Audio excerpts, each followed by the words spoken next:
Eh ben, on va débuter. Cet après-midi, on va réfléchir tous ensemble à ces questions qu'on se pose sur comment cela se passe précisément pour ce qu'on doit mettre en place en termes d'action éducative, de prévention et les choses à mettre en place et aussi à intensifier. Nos intervenants pour cette table ronde, nous avons Christine Labrousse qui est au ministère des Sports. Autre intervenant durant cette table ronde, André Leclerc. Vous verrez que André va nous expliquer quelle est sa vision et notamment sa vision sur ce qu'on doit absolument changer, ce qui a déjà été changé dans le passé. Autre intervenant, Joël Quignou. Autre intervenant, Gérard Tugas. On verra, d'après ce que nous dira Gérard, que dans le monde du rugby, eh bien, c'est vrai que le respect de l'arbitre est une boussole, en tout cas quelque chose d'essentiel. Autre intervenant, Nathalie Grand, qui est directrice adjointe de l'UNSS. Vous savez, il s'agit du sport scolaire. Et c'est vrai qu'on parle de l'arbitrage des adultes souvent, on parle des jeunes, mais ça commence un peu plus tôt. Ça commence quand on est à l'école et l'UNSS a quelque chose à jouer. Véronique Morera est aussi avec nous connectée. Véronique qui est présidente de l'USEP, c'est le sport scolaire. Et on verra que chez les enfants, l'arbitrage est quelque chose d'essentiel quand il est commencé au plus jeune âge. Dernier intervenant, Michel Sampère, qui est l'ancien président du PUC et président du GIFA. Je vais laisser la parole pour commencer à notre grand témoin, Christine Labrousse. Vous êtes sous-directrice au ministère des Sports. Quel regard le ministère aimerait donner de l'arbitre aujourd'hui en 2021? Bonjour à tous. Aujourd'hui, en ce qui concerne le ministère, bien évidemment, il y a une vision, je dirais, ce que devrait être l'arbitre aujourd'hui, ce qu'il devrait porter comme valeur. Et malheureusement, on constate qu'aujourd'hui, un certain nombre de dérives font que les missions de l'arbitre ne peuvent plus être menées en toute sérénité. On dit souvent que s'il n'y avait pas d'arbitre, il n'y aurait pas de sport, parce qu'on ne peut pas pratiquer, il ne peut pas y avoir de pratique sportive sans effectivement un respect des règles. Mais l'arbitre aujourd'hui, c'est bien plus que ça, c'est aussi un médiateur, c'est aussi un pacificateur, il incarne l'autorité, puisque effectivement, depuis la loi de 2006, il a quand même cette reconnaissance de mission de service public. De fait, il a quand même une mission fondamentale pour que l'esprit sportif et les règles du jeu et du sport restent respectées. Et puis, il a une fonction de justice, c'est-à-dire savoir sur le terrain ce qui est tolérable ou ce qui n'est pas tolérable. Et aujourd'hui, force est de constater que ces missions, il a de plus en plus de mal à les tenir, parce que, bien évidemment, le sport fait partie intégrante de la société et que des dérives, notamment liées aux violences, aux incivilités, aux discriminations, impactent de plus en plus la pratique sportive. Donc, ce que veut le ministère aujourd'hui, c'est effectivement agir sur 3 terrains. Un terrain réglementaire, toutefois, ça ne suffit pas, le réglementaire ne suffit pas. C'est pour cela que le ministère a développé aussi un plan d'information et de prévention. Et puis, dernier volet de l'action du ministère, une action de formation. En fait, ce qui est intéressant de voir, c'est qu'effectivement, il y a une augmentation de ces incivilités, mais avec 3 facteurs nouveaux. Premièrement, le fait qu'aujourd'hui, ces agressions ne sont plus uniquement immédiates sur le terrain, mais parfois décalées dans le temps, plusieurs mois, voire plusieurs années après. Ce qui est nouveau aussi, c'est le rôle des réseaux sociaux. Un certain nombre d'arbitres, effectivement, font remonter le fait qu'ils ont des agressions verbales, ils ont des propos injurieux sur les réseaux sociaux. C'est une autre forme de violence qui sort du terrain et qui va parfois sur le terrain familial, personnel. Il y a une peur qui se développe dans le milieu arbitral. Merci Madame Labrousse, en tout cas. On va aller voir Joël Quignou. Vous avez déclenché des vocations chez plein de gamins qui se disaient bah, tiens, je ne vais pas être joueur, je vais être arbitre. La Coupe du Monde 1998, lors de cette Coupe du Monde qui était organisée en France, il y a eu il y avait un match inaugural forcément, et avant ce match inaugural, pendant toute l'année scolaire qui a précédé cet événement, mon frère était enseignant dans un collège.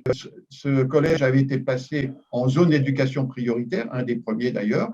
Eh bien, ils ont eu l'idée de rédiger avec les élèves, tous les élèves des classes de quatrième, la charte l'avez appelée la charte de bonne conduite et de fair play. On allait parler des outils mis en place. Cette charte mise en place en 98, vous y avez participé. Elle est essentielle. Madame Labrousse nous parlait de la loi qui protège les arbitres.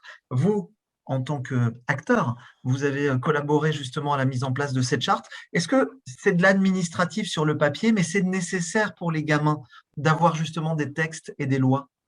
Bien sûr que c'est primordial. Ce ne sont pas des textes écrits comme ça. C'est un travail de fond, c'est un travail collectif qui a finalement permis aux élèves de se dominer, d'accepter notamment la défaite dans les matchs interscolaires qui pouvaient être organisés. En un mot, d'avoir une attitude fair play. C'est vrai qu'ils ont eu la chance parce qu'il y a cet élève-là qui a lu la charte du fair play, qui avait été travaillée pendant des mois en ouverture de la Coupe du Monde devant des milliards de téléspectateurs en quelque sorte, et ça a eu une répercussion, un choc vraiment tellement positif que tous les enseignants aujourd'hui en parlent encore.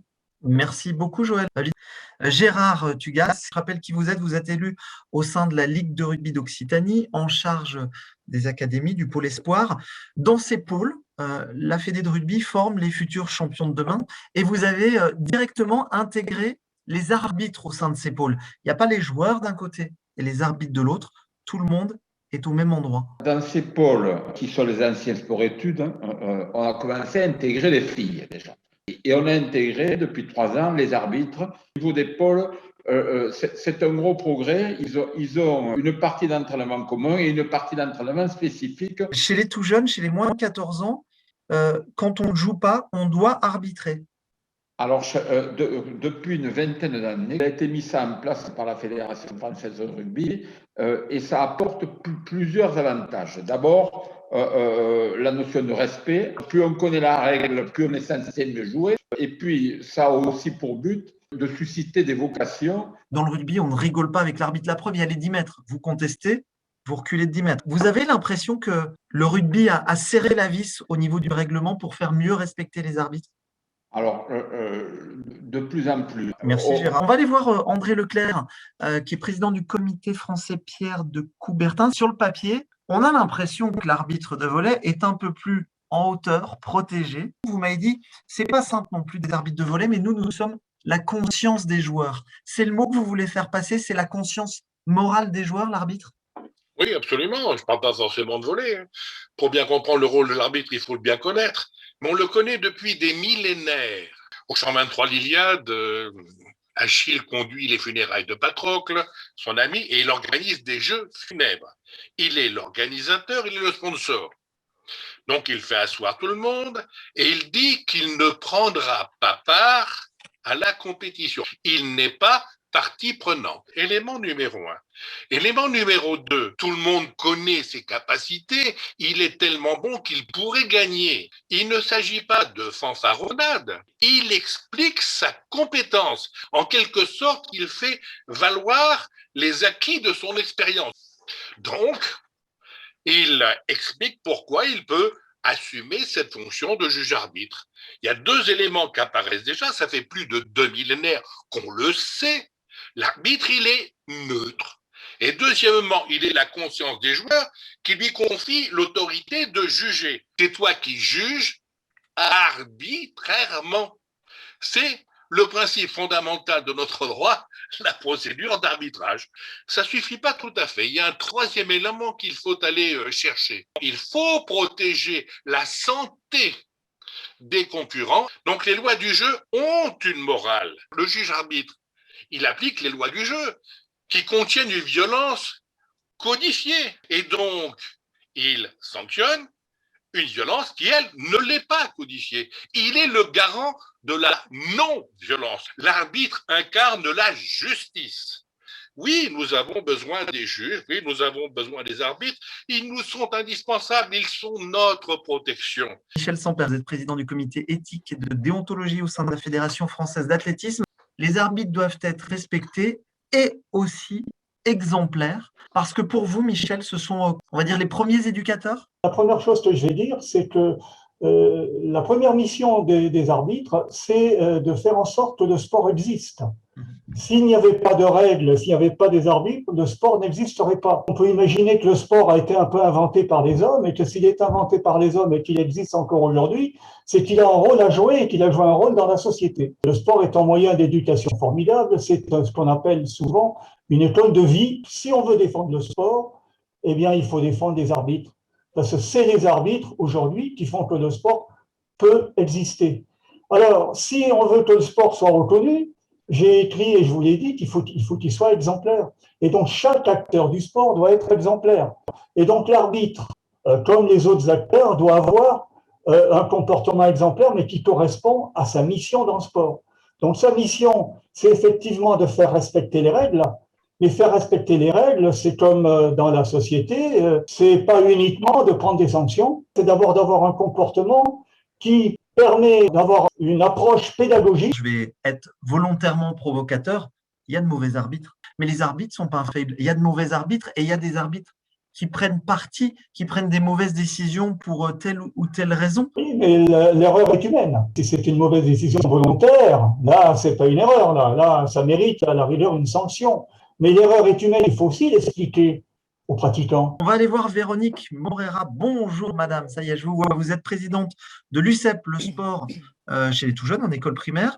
Vous êtes finalement au tout début. Le sportif, c'est vous qui en avez la responsabilité depuis le départ. Le niveau zéro du sportif, c'est vous à l'UCEP et finalement, vous avez un rôle ultra important parce que vous êtes celui qui va former l'arbitre. C'est très important que dès le plus jeune âge, les enfants soient confrontés à l'arbitrage. Et lorsque nous organisons une rencontre sportive, eh bien, les enfants sont répartis sur différents rôles sociaux qui sont l'arbitre, mais aussi le marqueur. Et puis, ça peut être le juge aussi. On fait la différence entre arbitre et juge. Et cela dès le plus jeune âge, puisque dès la maternelle, il y a des maîtres du temps, par exemple, et des juges de touche aussi avec un foulard. La sensibilisation, elle commence dès le plus jeune âge et l'arbitrage dans les activités UCEP est vraiment une composante importante. Alors, pourquoi l'arbitrage est une occasion d'éducation? Eh bien, c'est de faire comprendre aux enfants que sans règle du jeu, il n'y a pas de jeu et sans arbitre, il n'y a pas de jeu non plus. C'est-à-dire qu'on veut que l'enfant prenne du plaisir à jouer et pour cela, la règle va être adaptée pour être un allié. Donc, une fois que la règle est définie ensemble, finalement, l'arbitrage devient l'affaire de tous. Et il est respecté par tous puisqu'on s'est mis d'accord sur les règles, sur le fait de les respecter. Ensuite, la deuxième étape, c'est de mettre les enfants en situation de pouvoir les faire respecter. Ensuite, ce que nous essayons de faire aussi, c'est de placer les enfants en situation d'auto-arbitrage. Et ça, on peut le faire parce que justement, la règle, elle a été décortiquée ensemble, si je peux dire construite ensemble, et que chaque joueur a pu se l'approprier et qu'il est possible aussi d'avoir recours à l'auto-arbitrage. Nathalie Grand, vous êtes directrice nationale adjointe de l'UNSS. Tous les établissements scolaires possèdent une association sportive. Et comme Madame Morera, vous leur parlez d'arbitrage. Et c'est important parce que vous êtes un passage, vous êtes un messager à l'UNSS. Oui, merci David. Je souhaite parler de la notion de jeune officiel, puisque l'UNSS travaille sur un dossier qu'on appelle vers une génération responsable des jeunes officiels. À l'UNSS, on parle bien d'arbitre et de juge. Et donc, ce jeune officiel, il a évolué avec la casquette arbitre derrière. L'UNSS a souhaité mettre l'arbitre en tant que, et donc le jeune officiel, acteur incontournable. C'est-à-dire que nous n'avons aucune compétition qui peut se dérouler sans qu'il y ait un arbitre qui soit certifié et qui puisse accompagner l'équipe, et donc qui n'est pas joueur. La notion de jeunes officiels a évolué sur différents rôles sociaux. On parle d'arbitre, de juge, de reporter, de coach, etc., etc. Les enseignants de PS, au cours de leurs séances, lorsqu'ils font des cycles de sport collectif, utilisent aussi et amènent les jeunes à arbitrer au sein même d'une séance de PS. Et donc déjà, il y a une petite initiation, il y a déjà des propos un petit peu pédagogiques qui sont transmis pour qu'ensuite le jeune, s'il s'inscrit à l'UNSS dans le cadre de son association sportive, va pouvoir demander à son enseignant de PS « Moi, j'aimerais bien faire arbitrer ». Est-ce que vous perdez de vue ces arbitres? En fait, c'est ça qui est dommage, c'est que vous les formez et puis hop, une fois qu'ils sortent de l'école, vous les perdez de vue finalement. Nous avons des conventions bilatérales avec l'ensemble des fédérations, avec des passerelles qui permettent aux jeunes de pouvoir continuer un cycle de formation au sein des fédérations. L'UNSS, comme l'UCEF d'ailleurs, on ne garde pas nos licenciés. Ils continuent leur parcours citoyen et ils s'en vont. Et en fin de compte, le problème qu'on a soulevé avec le ministère aussi, c'est comment faire pour ne pas les perdre et qu'ils puissent continuer vers les fédérations. Et en ce moment, on essaye de peut-être mettre en place une charte justement pour que toutes les conventions bilatérales dans lesquelles il y a des passerelles qui sont inscrites lui permet d'accéder à une passerelle au sein de la fédération concernée et qu'ils puissent continuer à travailler avec les fédérations par la suite. Et c'est cette articulation qu'on a du mal à rendre plus accessible à tous les niveaux de la structure. Parce que le national, il est au courant, mais après, c'est dans les territoires où on a du mal un petit peu à faire passer les choses. Merci beaucoup à tous les amis qui étaient connectés sur cette table ronde numéro 3.